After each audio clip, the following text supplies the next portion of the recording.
Welcome to the Sebcast, the home of the #1 network for your life.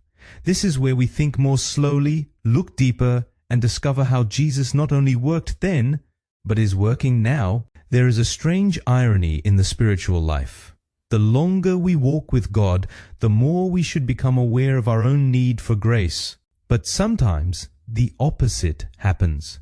Sometimes people become so certain of their own righteousness that they become blind to their own brokenness. This is the world in which John 8 takes place. A woman caught in adultery is brought before Jesus. The scribes and Pharisees stand ready. The law is on their side. The evidence is on their side. They are not only literally holding stones, but the stones are already in their hearts.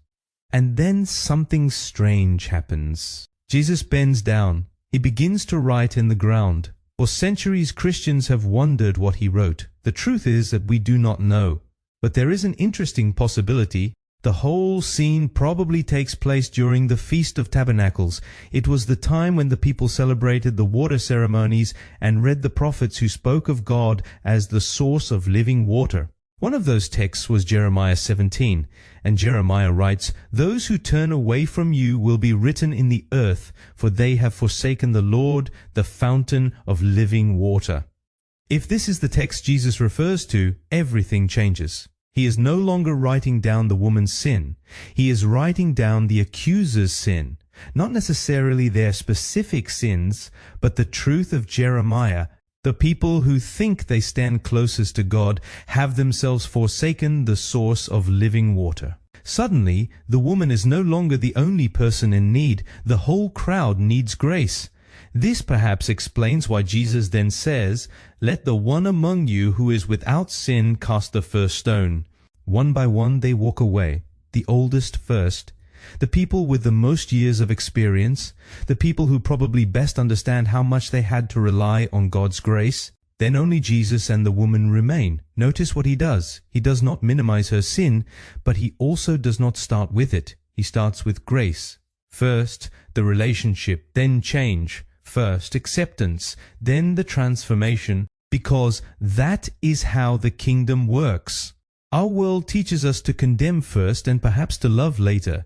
Jesus teaches us to love first and precisely for that reason to speak the truth. In practice, this means we become wary of the voice in our own heads that is always certain that other people are the problem. This means that we regularly ask, where have I perhaps exchanged the source of living water for my own opinions, my own certainties, my own judgment? At SA Congregation, we believe we are the #1 network for your life, not because we have all the right answers, but because we learn together to live at the source. We are not a community of people who collect stones. We are people who continually return to the one who gives living water. Because the greatest danger for the soul is not that we know too little.